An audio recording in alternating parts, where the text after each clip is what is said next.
اس رات کو جب فرحان کے ہاتھوں رئیس کا قتل ہو گیا نا، تب اس کو یہ نہیں سمجھ آ رہا تھا کہ اس کی لاش سے پیچھا کیسے چھڑایا جائے۔ اس کی جو گاڑی ہوتی ہے وہ گھر کے باہر کھڑی ہوتی ہے، آپ نے گھر دیکھا ہوگا، گراؤنڈ+1 اس کا گھر ہے، اچھا خاصا بڑا گھر ہے، لیکن گاڑی وہ گھر کے باہر کھڑی کرتا ہے۔ اس کی وجہ یہ کہ ایک گلی ویسے ہی بند ہے اور دوسری گلی کے بعد نا آپ سمجھ لیں کہ بیریکیڈ بھی لگے ہوئے ہوتے ہیں، تو چوری چکاری کا ایسا خوف نہیں ہوتا۔ لیکن اس رات کو وہ گاڑی اندر لے کر آیا، اس کے بعد رئیس کی لاش کو نیچے گھسیٹتا ہوا لے کر آیا، پیچھے والی سیٹ پر اس نے اس کو لٹا دیا لاش کو۔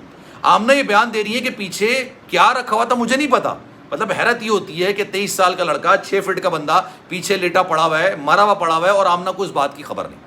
لیکن فرحان نے سب سے بڑی غلطی یہ کی کہ اس وقت جن کپڑوں میں اس نے رئیس کا قتل کیا تھا وہ کپڑے چینج کر کے اس نے گاڑی میں آیا اور اس کے بعد اس کی لاش کو ٹھکانے لگانے لگے، اس کپڑوں کو اس نے جلا دیا۔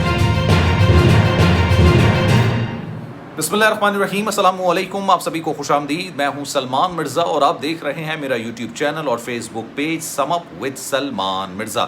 جناب کیسے ہیں آپ لوگ؟ میں امید کرتا ہوں آپ جہاں ہوں خیر و عافیت سے ہوں، صحت مند ہوں، تندرست ہوں، اور یہ ویڈیو دیکھنے کے لیے آپ سبھی نے وقت نکالا ہے۔ ویڈیو کے آغاز میں تہہ دل سے آپ سبھی کا میں شکریہ ادا کرتا ہوں۔ جناب فرحان اپنے ابتدائی بیان سے مکر تو گیا، لیکن یقین کریں اتنی سنگین غلطی کر گیا، کیونکہ کہتے ہی ہیں کہ قاتل جتنا ہی شاطر، جتنا ہی چلاک کیوں نہ ہو، اپنے پیچھے کئی ایسے چیزیں چھوڑ جاتا ہے، کیونکہ اس کو پتہ نہیں ہوتا کہ آگے انویسٹیگیشن کس طرف سے بڑھے گی، کس طرح سے بڑھے گی۔ فرحان سے بھی یہ بہت بڑی غلطی ہو گئی۔ اب ڈلیوری بوائے قتل کیس کے اندر جس طرح سے رئیس کو بے دردی کے ساتھ 23 سالہ لڑکے کو قتل کیا گیا، اس میں فرحان نے کیا کیا غلطی کی، اور اب اس کو یقین کریں سزائے موت نظر آ رہی ہے، پھانسی کا پھندا نظر آ رہا ہے، اور اس کو کسی نے مشورہ دیا کہ بھائی اپنے بیان سے مکر جاؤ۔ وہ اس کا سب سے بڑا دشمن تھا، کیونکہ آپ نے کسی جرم کا اعتراف کر لیا، پھر بھی کہیں جا کے آپ کی معافی ہو سکتی تھی، لیکن اب کیونکہ آپ نے جرم کا اعتراف ہی نہیں کیا، آپ نے فرد جرم عائد جو کی جاتی ہے نا کہ آپ کو یہ جرم قبول ہے، اس کو آپ نے ایکسیپٹ کرنے سے انکار کر دیا، تو اب انویسٹیگیشن ہوگی اور جو چیزیں نکل کر سامنے آ رہی ہیں نا، اس کے بعد اس شخص کو پھانسی کے پھندے تک لٹکانے سے کوئی نہیں بچا سکتا۔ اب یہ تمام چیزیں آپ کو کیوں کہہ رہا ہوں؟ فرحان سے یہ سارا معاملہ ہوا، اس نے انجانے میں ایک شخص کا قتل کر دیا۔ ابھی تک جو چیزیں نکل کر سامنے ہیں، رئیس کو جس طرح سے مارنے کے بعد بے دردی سے اس کا قتل کر دیا گیا، اس کے بعد اس کو سمجھ نہیں آ رہا تھا کہ اس کی لاش سے پیچھا کیسے چھڑایا جائے۔ پیشہ ور قاتل نہیں تھا، اس نے کئی ایسے ثبوت پیچھے پولیس کے لیے چھوڑ دیے تھے کہ پولیس نے اگر تھوڑی سی بھی جافشانی سے کام کیا ہوتا، سچے دل سے کام کیا ہوتا، یا انویسٹیگیشن پراپر کی ہوتی، تو بہت ساری چیزیں واضح طور پر نظر آ رہی تھی۔ جب ہم جیسے لوگوں کو نظر آتی ہیں تو پولیس کا تو کام ہے انویسٹیگیشن کرنا، سراغ نکالنا، اور اس کے بعد جو ملزمان ہیں ان کو سزا کے دائرے کے اندر لے کر آنا۔ فرحان کا جو گھر ہے وہ اچھا بڑا گھر ہے، گراؤنڈ اور پلس فرسٹ فلور ہے، اس گھر کے اندر گاڑی آتی ہے۔ یوزلی فرحان جو اپنی گاڑی کھڑی کرتا ہے وہ گھر کے باہر کھڑی کرتا تھا۔ اس رات بھی ایسا ہوا، جس رات کو رئیس کو قتل کیا گیا تھا اس وقت اس کی گاڑی گھر کے باہر کھڑی ہوئی تھی۔ وہ گاڑی کو اپنے گھر کے اندر لے کر آیا کار پورش میں، اور پچھلی سیٹ پر اس نے رئیس کی لاش کو وہاں پہ لگا دیا، اس کو نیچے رکھ دیا۔ آمنہ یہ کہہ رہی ہے مجھے نہیں پتا تھا کہ رئیس کی لاش وہاں پر ہے۔ پھر اس کے بعد وہ کپڑے بدل کر آیا، اور کپڑے بدل کر آنے کے بعد وہ گاڑی کے اندر بیٹھا، اور یہاں پر اس نے بہت بڑی غلطی کی۔ جب اس نے کپڑے تبدیل کیے، اس سے پہلے والے جو کپڑے پہنا ہوا تھا اس کے اندر وہ باقاعدہ خون لگا ہوا تھا۔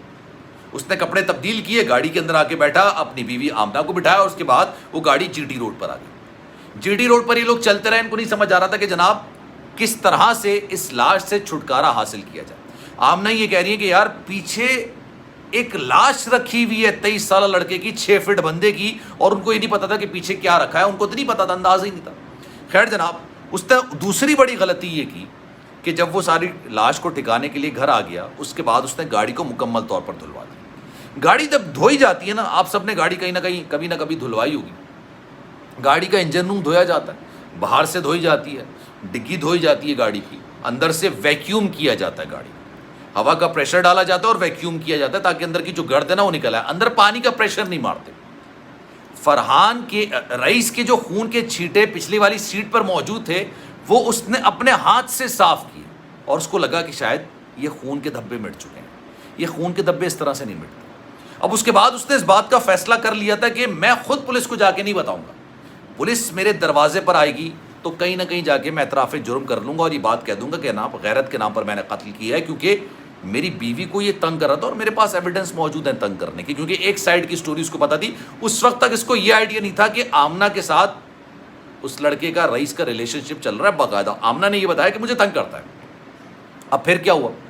اب ہوا یہ کہ جب پولیس اس کے دروازے پر آئی، اس نے اعتراف جرم تو کر لیا اور میڈیا کے سامنے بھی کر لیا، ویڈیوز بن گئی، تمام چیزیں موجود تھیں، لیکن وہ جو ثبوت تھے وہ اس کو مٹا نہیں سکا۔ پولیس کو دو بڑے ثبوت ملے۔ ایک ثبوت تو پچھلی سیٹ پر جو خون کے دھبے تھے وہ مٹانے سے نہیں مٹتے ہیں بھائی، فورینسک والے بہت ایزیلی اس کو ریکور کر لیتے ہیں کہ بھائی یہاں پر خون پڑا ہوا تھا اور جس کا خون تھا اس سے میچ بھی کیا گیا، اور جب میچ کیا جاتا ہے تو پتہ چل جاتا ہے کہ بھائی یہ اسی کا خون ہے جس کی لاش کو جلا دیا گیا۔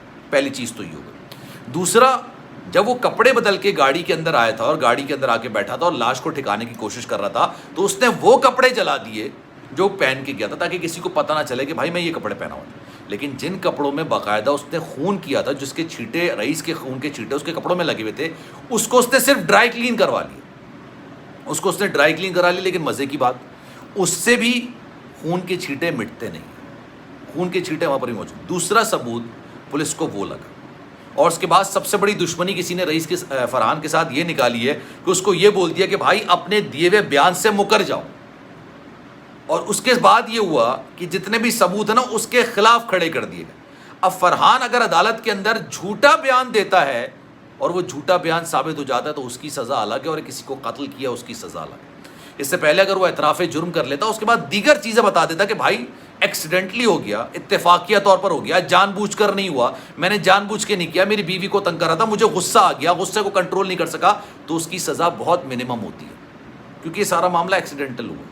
لیکن فرحان نے اس سارے معاملے کو اس طرح کا بتانے کی کوشش کی کہ جیسے وہ پیشہ ور قاتل ہے۔ اس سارے معاملے کے اندر آمنہ کے جو والد ہے نا، وہ بڑا بنیادی کردار ادا کر رہے ہیں۔ آمنہ کے والد نے ہی آمنہ اور فرحان کو باقاعدہ وکیل کر کے دیا ہے، اور ان سے کہا ہے کہ خدا کے لیے یہ انٹرویوز دینے بند کرو، جو تم لوگ ہر دوسری ویڈیو کے اندر جا کے اعتراف جرم کرو نا، ہاں ہم نے مارا ہے، ہاں ہم نے مارا ہے، تو اس کے بعد پھر تمہیں کو بچا نہیں سکتا ہے۔ اس لیے انہوں نے اپنے بیان سے یو ٹرن لیا، اور یو ٹرن لینے کے بعد وہ ایک نئی مصیبت میں پھنس چکے، ایک نئے مسئلے پھنس چکے۔ پولیس کے پاس ابھی تک یقین کریں کوئی سفیشینٹ ایویڈنس ایسا موجود نہیں تھا جس سے وہ فرحان اور آمنہ کو رئیس کا قاتل ثابت کر سکے۔ ہاں یہ ثابت کرنے کے لیے ایویڈنسز موجود تھے کہ آمنہ اور رئیس کا ریلیشن شپ تھا، لیکن رئیس کے گھر والوں نے عدالت میں جو دعویٰ دائر کیا، جو مدعی ہیں وہ یہ ہے کہ بھائی ہمارے بھائی کو قتل کیا اس نے۔ جو عدالت کے اندر کیس ہے وہ ریلیشن شپ کو ظاہر کرنے کا نہیں ہے، وہ قتل کو ظاہر کرنے کا ہے۔ اس حوالے سے پولیس کے پاس ایویڈنسز موجود نہیں تھے، لیکن اب پولیس کے پاس کچھ ایویڈنسز ایسے نکل کر سامنے آئے ہیں جس کی بنیاد پر فرحان کو بچانا تقریباً ناممکن ہے، نیکسٹ ٹو امپاسبل ہے۔ اس بارے میں آپ کی رائے کیا ہے؟ میں چاہوں گا کہ کامنٹ سیکشن میں اپنی رائے کا اظہار ضرور کیجیے گا۔ سلمان مرزا کو دیجیے اجازت، زندگی رہی، صحت رہی، آپ کی دعائیں نہیں تو انشاءاللہ آپ سے پھر ملاقات ہوگی۔ جانے سے پہلے گزارش، اگر آپ نے چینل سبسکرائب نہیں کیا سلمان مرزا آفیشیل، میرے یوٹیوب چینل کو سبسکرائب ضرور کریں، بیل آئیکن ضرور دبائیں۔ اپنا بہت خیال رکھیے گا، اللہ حافظ۔